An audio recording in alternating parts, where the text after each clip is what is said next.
함 따라 보라. 세상 죄를 지고 가는 하나님의 어린 양을. 종려주일입니다. 그리고 내일부터 고난주간인데요. 이 고난주간 또 종려주일은 우리가 항상 주님을 생각하게 되죠. 우리의 죄를 대신하신 예수님이 어떤 분이신가, 그분이 우리를 구원하기 위해서 희생하신 그 자체를 더듬어 보고 우리가 감사하고 그 은혜의 힘으로 우리가 또 믿음생활을 잘할 수 있는 그런 계기가 고난주간을 통해서 옵니다. 그래서 어떤 말씀을 전할까 하다가 제가 읽는 가운데 이 말씀이 보라, 세상 죄를 지고 가는 하나님 어린 양이라. 우리가 신앙생활 열심히 하고 있는데도 사실 예수를 제대로 보지도 않고 건성으로 따라갈 때 너무 많습니다. 그래서 건성이 아니라 진정 예수님이 누군지를 바로 알고 바로 믿고, 그래서 예수님께서 희생으로 인해서 우리에게 베푸신 그 은총이 무엇인가를 알고 행복한 그런 신앙생활이 되었으면 좋겠다. 오늘 이 말씀을 생각했습니다. 여러분, 유월절 밤 잘 알죠? 유월절 밤 죽음의 재앙을 피할 수 있는 유일한 방법이 하나 있었는데 그게 뭐죠? 양의 피를 문설주와 임방에 바르는 것이었죠. 자, 죄값으로 인해서 죽음이 왔는데 그 죽음의 값을 지불하는 것이 양입니다. 사람이 죄값을 죽어야 할 그 장소에 양이 대신 죽음으로 말미암아 사람을 구원하는, 이것이 뭐예요? 대속의 은혜거든요. 이 대속의 은혜를 가장 잘 설명한 것이 유월절 밤 어린 양입니다.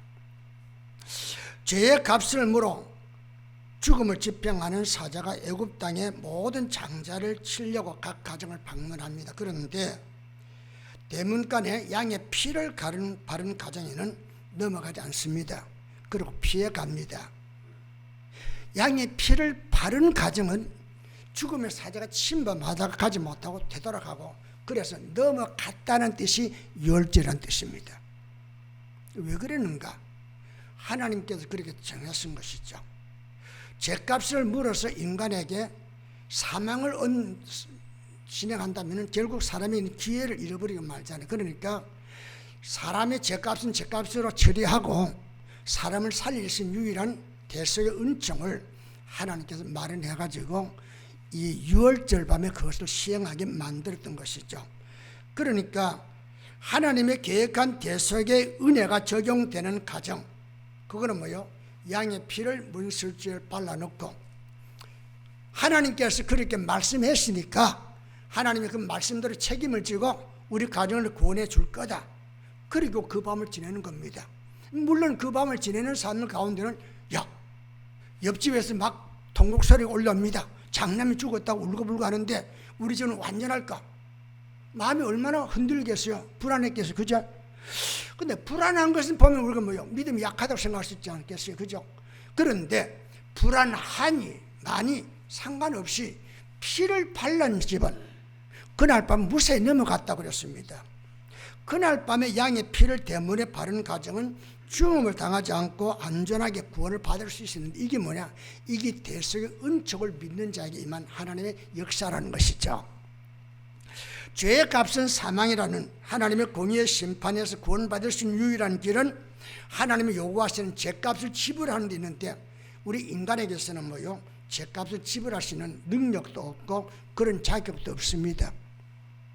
그러니까 하나님께서 당신이 인간을 구원할 수 있는 대속의 방법을 제시하시는, 그게 뭐요? 내가 애굽 땅을 칠 때에 그 피가 너희가 사는 집에 있어서 너희를 위하여 표적이 될지라. 내가 피를 볼 때 너희를 넘어가리니 지향이 너에게 내려 멸하지 아니하리라.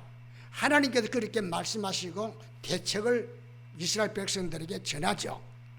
이스라엘 백성들은 뭐요? 오늘 밤에 죽음의 사자가 각 가정을 침범해가지고 사람에게는 장남을 치고 짐승에는 짐승의 수컷 장는 것, 첫 번째 난 걸 다 죽인 날입니다. 그런데 여기에서 구원받을 수 있는 유일한 길은 뭐예요? 때때로 사람들은 그때에 내가 착해야지, 선한 일을 해야지, 그래 윤리적이고 도덕적인 측면에서 완전하게 되려고 노력합니다. 그런데 하나님은 그날 밤에 그걸 보지 않고 뭘 봐요? 피를 본다 그랬습니다. 피를 보면은 내가 넘어가겠다. 하나님이 정하신 방법을 우리가 믿음으로 수용하고 있으면은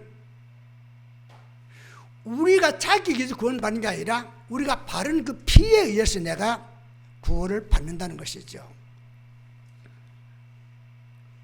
하나님은 이스라엘 백성들에게 자정치정을 다 설명하지 않고 그렇게 하라고 명을 했고, 그렇게 했더니만 그날 밤 지나고 보니까 뭐요? 이스라엘 백성들이 장래면 다 살았는데 애굽의 땅 바로 왕의 왕자로부터 모든 백성의 장남 다 죽었습니다. 그러나 설상 애굽 사람일지라도 피를 바른 집에는 죽음의 사자가 임하지 않았다 했습니다. 왜 그럴까요?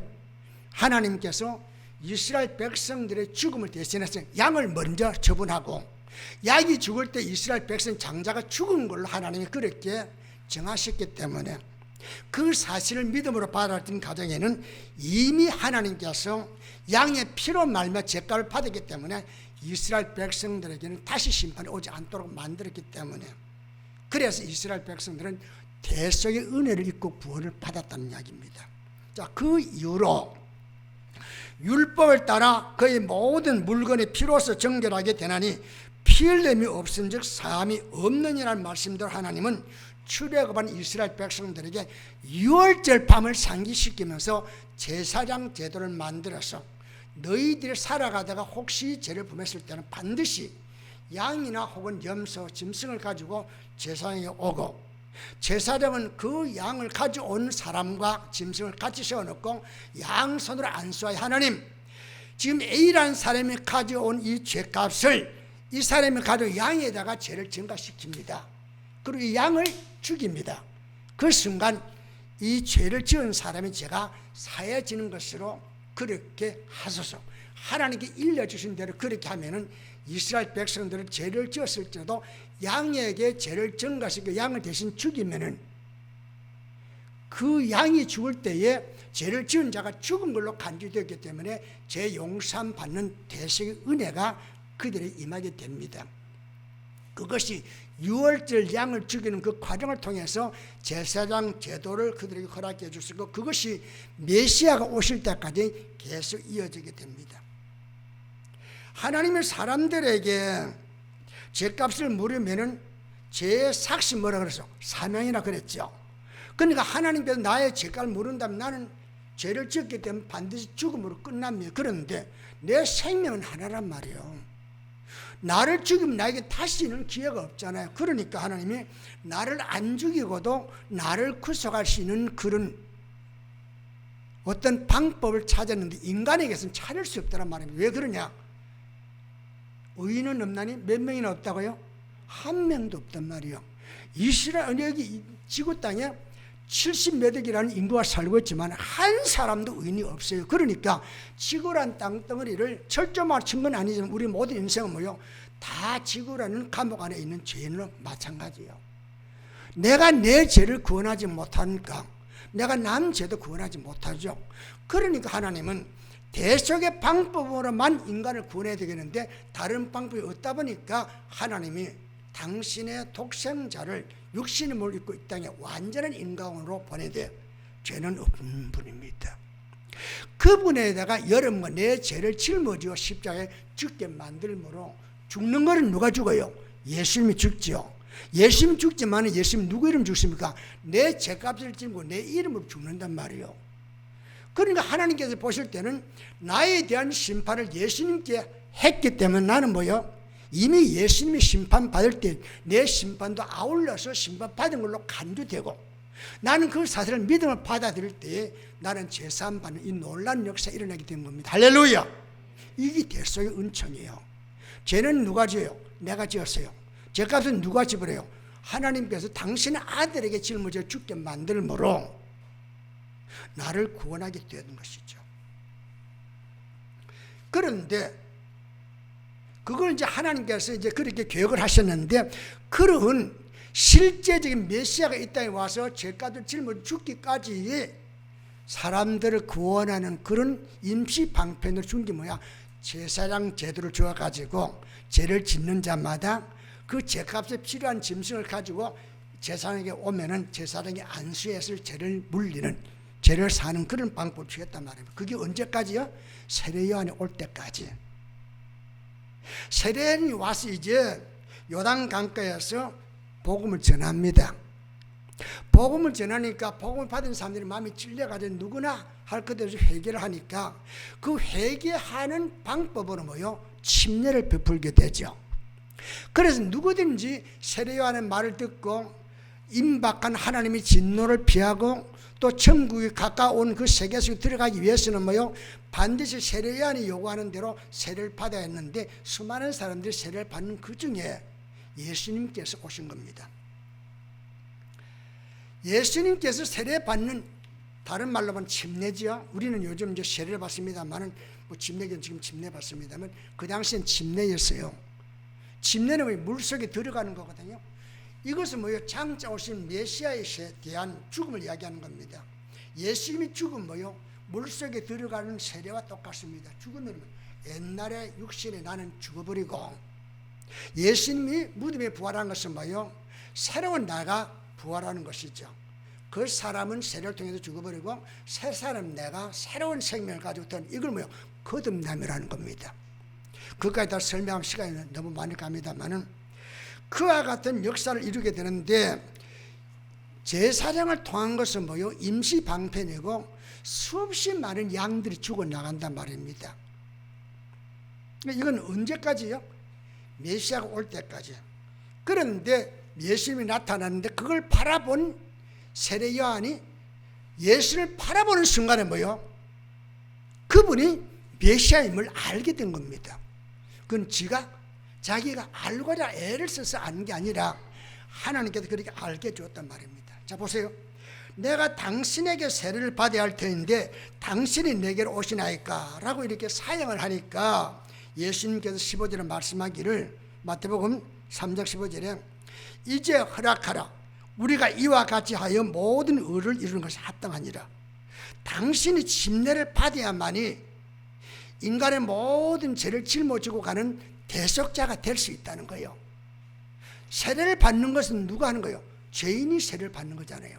그러니까 예수님이 죄인의 모습으로 세례를 받아야 죄값을 짊어지고 죽을 수 있단 말입니다. 예수님이 의인이라면 의인은 죽을 이유가 없잖아요. 그러니까 여러분과 내 모습으로 죄값을 짊어지기 위해서 여러분과 동일한 세례를 받게 된 것이죠. 그래서 그래야만이 그것이 의를 이룬다고 하니까 세례해야 한다. 더 이상 말릴 수 없어. 침례를 베푸는데 침례를 베푸는 순간 하늘문이 열리기 시작합니다. 16, 17절에 보면 하늘이 열리고 하나님의 성령이 비둘기 같이 내려 예수님에게 임하시더니 하늘로부터 소리가 있기를 이는 내 사랑하는 아들이요 내 기뻐하는 자라는 하나님의 음성을 들려주십니다. 예수님이 인간의 모든 죄를 대속할 수 있는 자격자로 제물이 되기 위한 준비가 세례를 통해서 완벽하게 이루어졌을 때에 하나님께서 세례 요한에게 들려진 음성이 뭐예요? 이는 내 사랑하는 아들이요 내 기뻐하는 자라. 음성을 들려주신 겁니다. 그 말은 뭐요? 지금 내 앞에서 세례를 받은 이 사람이 내 아들이고 너희들을 구원할 메시아라 한 사실을 하나님이 친히 증명한 것이죠. 멸망에 이르게 된 인간을 구원하시는 하나님의 구원 계획이 하나님 아들의 순종으로 준비되었을 때에 요한은 자기 앞에 계신 예수님을 바라보면서 제자들에게 말하기를 보라 세상 죄를 지고 가는 하나님의 어린 양이로다 이렇게 말하는 겁니다. 이 말의 의미가 뭔지 아세요? 유월절에 장자를 살리기 위해서 죽었던 그와 같은 양과 같은 존재라는 것이죠. 양이 죽어야만이 장자가 살 수 있었던 것처럼 예수님께서 죽어야 그가 그런 말면 우리가 살 수 있는데 여기 33절에 보니까 나도 그를 알지 못했다. 예수님은 세례 요한의 친척입니다. 어떻게 보면 형제가 아니에요. 요한이 먼저 태어났으니까 형제 반년이나 마찬가지예요. 그런데 나도 육신적으로 알지만은 그가 정말 메시아인지 몰랐는데 나도 그를 알지 못하였으나 나를 보내어 물로 세를 베풀 하신 그이가 누구죠? 하나님이시죠. 하나님께서 인간들에게 세를 베풀라 내가 세를 베풀었는데 그때에 하나님께서 내게 말씀하기를 성령이 내려서 누구 위에든지 머무는 것을 보거든 그가 곧 성령으로 세를 베푸는 자인 줄 알라 그렇게 말씀하셨기 때문에 그가 메시아인 줄 내가 아노라. 내가 주의 음성을 들었기 때문에 확실하게 이 사람이 메시아인 줄로 내가 너에게 소개한다 그렇게 말하는 것이죠. 사람들이 이야기했다면 믿을 수 없죠. 예수님의 머리 위에 성령이 머무는 걸 보았단 말입니다. 성령이 비둘기같이 임하는 걸 보았습니다. 찬란한 빛이 임함과 동시에 하늘로부터 소리가 들리는 걸 보았습니다. 그러니 그가 메시아, 기다리던 메시아임이 증명된 것이죠. 그러던 예수님이 십자가에서 이제 못 박혀 죽게 됩니다. 십자가에서 내가 다 이루었다고 숨을 거두게 되는데 예수님을 따라다니는 사람들 입장에서는 뭐요?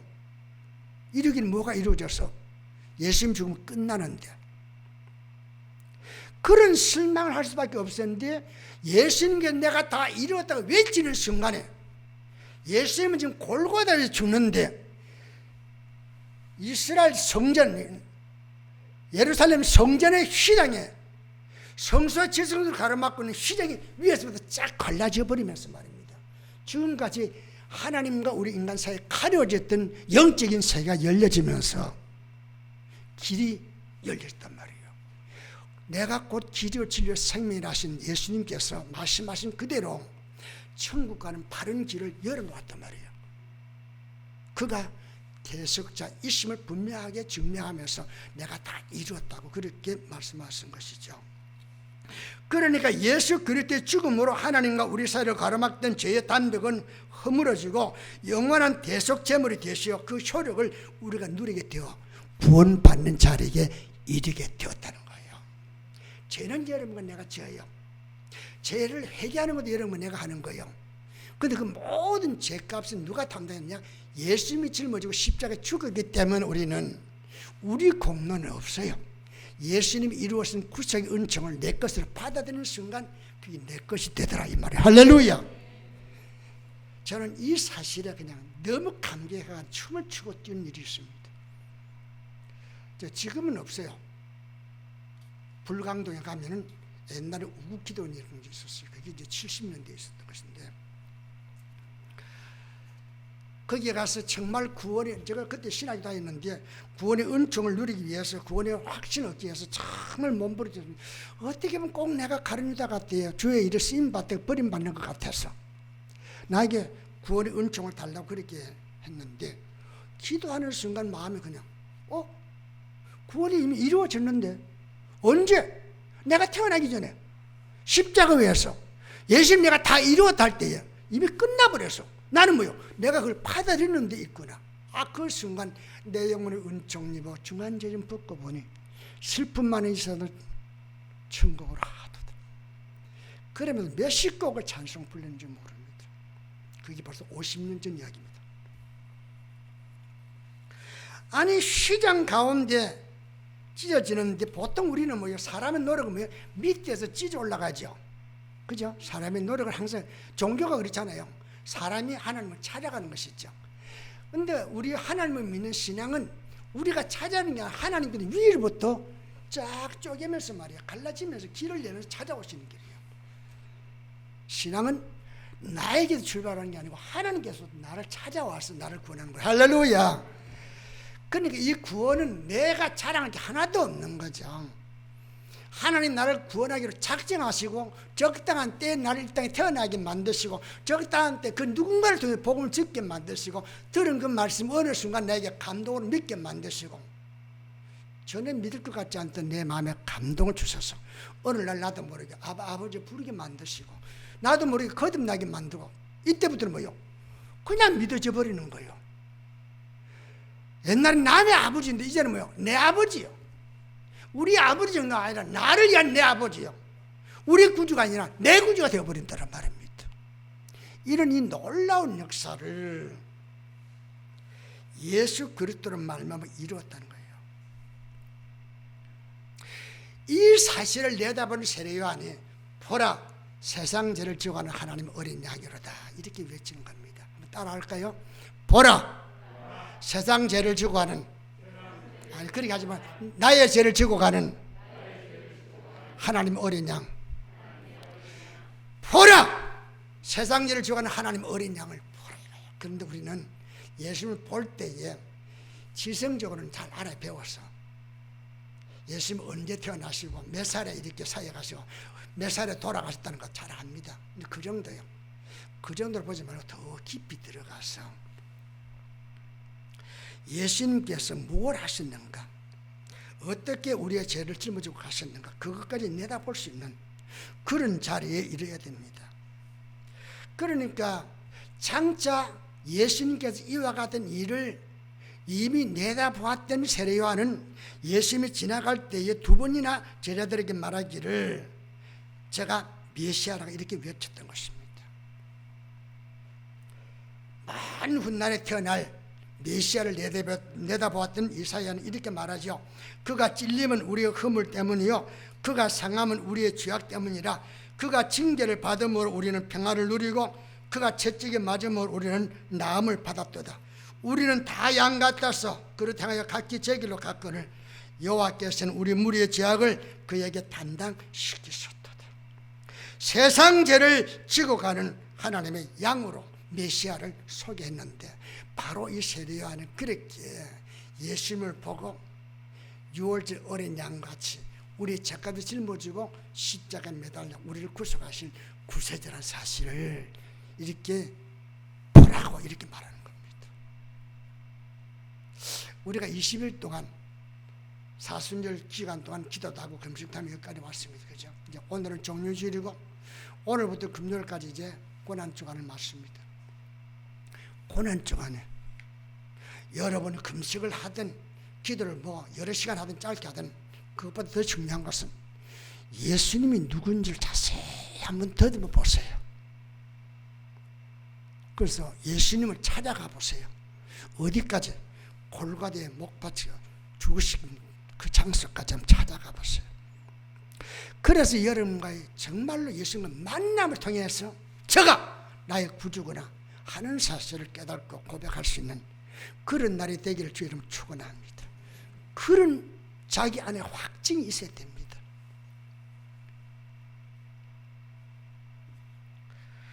하나님은 우리 모든 죄값을 예수님께 몽땅 짊어져 죽게 하셨기 때문에 요한은 장차 세상 죄를 지어갈 하나님 어린 양이라 그러므로 보라고 말씀한 겁니다. 예수님을 보라고 했습니다. 봤어. 보니까 요셉의 아들이고 야고보의 형이던 걸 제가 나사렛 목수일을 했어. 12살 굉장히 지혜가 많아가지고 지도자들을 강의할 정도였어. 그 정도로 하려는 게 아니야. 그것도 알아야 되겠지만 왜? 믿음은 들음에 쏘기 때문에 들어야 알고 알아야 믿을 수 있으니까 그 과정은 필요하죠. 그걸로 안주한다면 우리 신앙은 껍데기란 말이에요. 정말로 저가 나를 위해 십자가에 못 박았구나. 예수님이 십자가에 못 박겠다 생각했는데 어려서 보니까 예수님과 함께 내가 함께 십자가에 못 박혔네. 나 예수님하고 이미 미리 십자가에 못 박혀 죽여버렸네. 그럼 지금 나는 누구냐? 나는 거듭난 나요. 이전에 윤상대가 아니에요. 나는 이전에 육신이 나는 뭐요? 예수님과 함께 죽어버리고 나는 예수님과 새롭게 거듭난 나요. 그러므로 나의 살아가는 삶의 목적과 삶의 이유는 분명한 것이죠.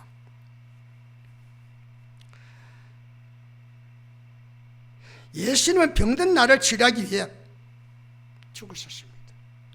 저주받은 나에게 은총을 주기 위해서 죽으셨습니다. 불행한 내게 행복을 주기 위해서 죽으셨습니다. 그가 창에 찔렸기에 내가 허물의 삶을 받을 수 있었고 그가 채찍에 맞았기에 내가 나음을 입을 수 있었습니다.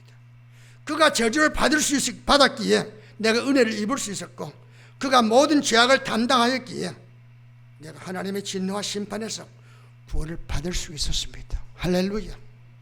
여기까지 이르러져야죠. 끊임없이 예수님에 대한 고백합니다. 안다고. 그런데도 예수 믿는 내 마음에 도무지 기쁨이 없어.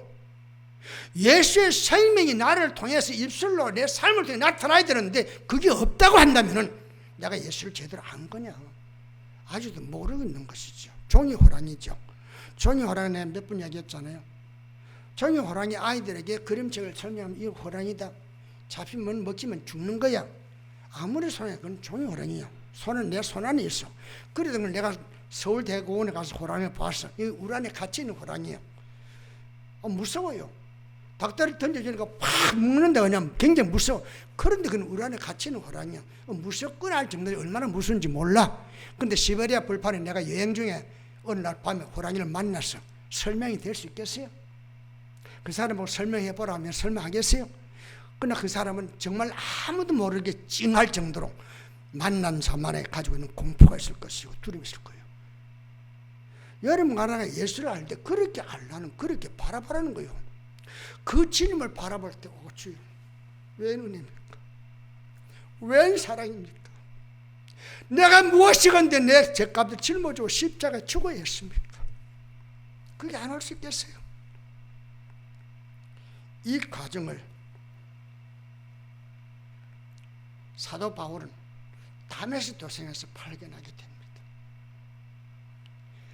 예수 그리스도는 이 완전히 귀신에 사로잡혀서 우리를 미혹시킨다. 이거 죽여야 된다. 예수는 이미 죽었지만은 예수 믿는 자 죽여야 된다. 그래서 다메섹으로 예수 믿는 자를 죽이려 가다가 만났잖아요. 그가 예수님을 핍박한 것만큼 예수님이 그의 가슴을 치면서 생각하는 가슴을 치면서 내가 왜 그러는가 그랬을 거예요. 여러분과 내가 예수를 바라볼 때에 그런 주님을 바라봐야 됩니다. 그러면 두말 필요가 없어요. 설명할 것 없어요. 바라보는 순간 오 주님 감사합니다. 뭐 때문에 고난주가 이렇게 만들어갈 사람을 금식시키고 이렇게 힘들게 제가 한 기했습니다. 못 견디겠어요. 너무 이전에 금식도 많이는 안 해봤지 했잖아요. 그런데 이번에는 못 견디겠어요. 여보 난 못하겠어. 나 고난주간에 수, 목, 금 몇 끼를 하려니 그때 내가 하더라도 지금은 안 하겠어. 열심히 먹었습니다.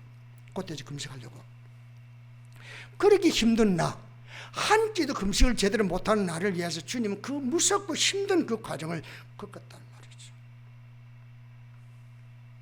그런데 예수님 모습을 바라보니까 예수님 우리 구원을 위해 기꺼이 십자가 위에서 죽으실 때 어떤 모습을 취했느냐 이렇게 기록을 하고 있어요. 히브리 12장 2절에 그는 그 앞에 있는 기쁨을 위하여 십자가를 참으사 부끄러움을 개의치 아니하시더니 하나님 보좌 우편에 앉으시느니라 이렇게 기록을 하고 있습니다. 무슨 말입니까?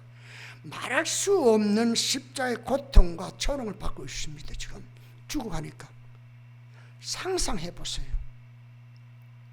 얼마나 힘들었겠어요. 얼마나 고통스럽겠어요. 그런데 자기로 인해 구원받는 인생을 보시고 기뻐하셨다고 그렇게 기록하고 있잖아요. 죄는 여러분과 내가 지었습니다. 그런데 죄값은 예수님 홀로 짊어지고 지금 그 외로운 길을 가고 있습니다. 그런데 당신은 당신이 겪는 고통을 바라보면서 신음하거나 원통하거나 분하거나 화를 내는 게 아니라 그 어렵고 힘든 과정이 있으면서도 그걸 부끄러워 여기지 아니하시고 그로 인해서 우리가 나중에 예수 믿고 구원받을 것을 내다보고 기뻐하고 있다는 것이죠. 여러분 이런 예수님을 만나본 적이 있습니까? 여러분과 나를 살리기 위해서 당신은 지금 머리에 가시가를 해서 피를 흘립니다. 옆구리에 창을 질 필요를 없습니다. 양손과 양다리에 지금 못이 받쳐서 피를 쏟는 그 과정에 남 생각할 수 있겠습니까? 그런데 당신이 그렇게 함으로 인해서 여러분과 나를 살릴 수 있다는 거지. 이 사랑을 깨달을 수 있으면 참 좋겠습니다. 100마디 말보다는 이 사랑 속에 여러분과 내가 들어갈 수 있다고 한다면 얼마나 좋을까. 도대체 여러분과 내가 누구인데 얼마나 대단한 존재인데 여러분과 내가 구원받기 위해서 그 험한 십자가의 길을 걷고 죽어가면서도 말이에요, 여러분과 내가 구원방을 내다보면서 기뻐한 그 모습, 여러분과 내가 믿는 주님, 바로 그런 주님이란 말입니다. 그런 주님을 위해서 내 생명도 내어놓을만 하지 않겠어요? 그런데 뭐 예수 믿는 게 부끄럽다고요? 예수 믿는 게 창피하다고요? 예수 믿어 손해보기 때문에 못 믿겠다고요? 말도 안 되는 소리를 우리가 할 때가 얼마나 많이 있습니까? 오늘 내가 누리는 구원의 기쁨과 감격은 하나님의 독생자가 십자가에서 죽었기 때문에 가능한 하나님의 선물입니다. 이 선물을 가진 자는 중간에 절대 믿음 포기할 수 없습니다. 생명이 끊어지면 끊어지는 대로 하나님 나라로 가는 것이죠. 그런데 뭐 예수 믿기 힘들어 교회 못 나오겠다고요? 뭐 집사 안 시켜서 못 나오겠다고요? 우리 교회를 두고 하는 말은 일반 성도들이 많이 그렇게 말하잖아요. 볼 때마다 네가 무슨 예수를 믿어 지금까지 종교적으로 그냥 내 삶의 유익을 위해서 네가 교회를 이용하고 하나님을 이용할 뿐이지, 그런 생각이 들다가도 하나님 불쌍히 여겨주소서, 저 눈 좀 열어주소서.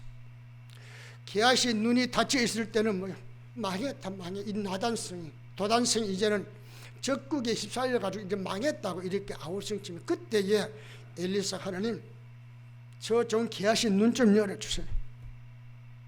그래서 이 성벽을 두르고 있는 하늘의 천군 천사를 보게 해주세요.